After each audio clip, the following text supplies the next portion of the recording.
నమస్కారం అండి. భగవద్గీతలో నేడు 18వ అధ్యాయము మోక్ష సన్యాస యోగమునందు 52వ శ్లోకము తాత్పర్యం వినిపిస్తున్నది మీ విజయభాస్కర్.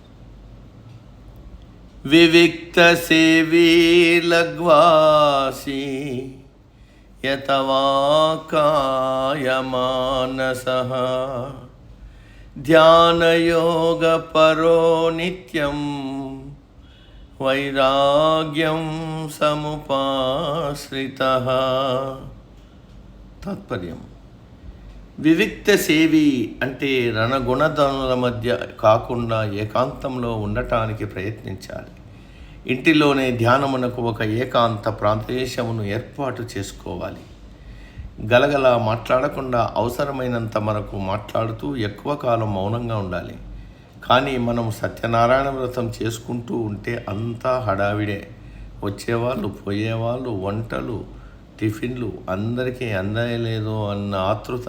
పురోహితుడు తన మనాన తాను పూజ చేస్తుంటాడు, చేసేవాళ్ళు యాంత్రికంగా పూజ చేస్తుంటారు. కానీ మనసు ఇతర విషయాల మీద ఉంటుంది. ఈ కాలం ప్రతి మనిషి మనసును చికాకు పరిచే సాధనం ఒకటి ఉంది, అదే సెల్ ఫోన్. చాలామందికి అది చేతిలో లేనిదే తోచదు. ధ్యానము, పూజ, వ్రతం చేసేటప్పుడు కూడా అది పక్కన ఉండాల్సిందే.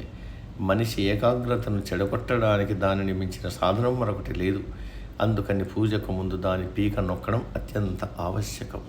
కాబట్టి పూజ, వ్రతం చేస్తున్న గంట సేపు మనసు ప్రశాంతంగా, ఏకాంతంగా, ఎటువంటి అలజడి లేకుండా ఉంచుకోవాలి.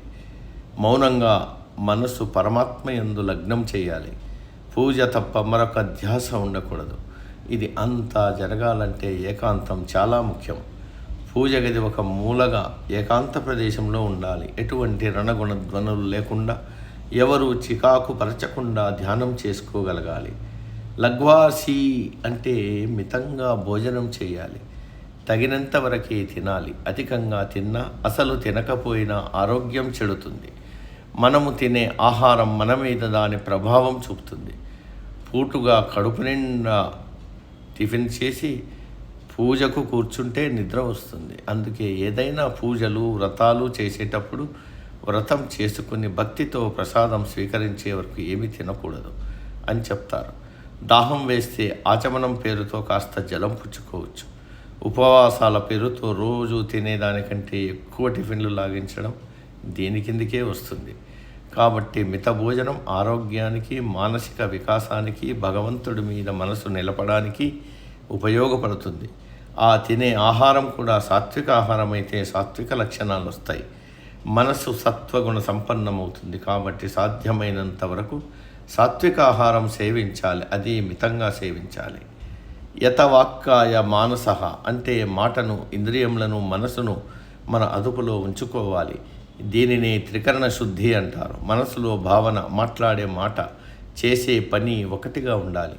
ఒకటి అనుకుని మరొకటి చెప్పి రెండింటికి విరుద్ధంగా మరొకటి చేయకూడదు.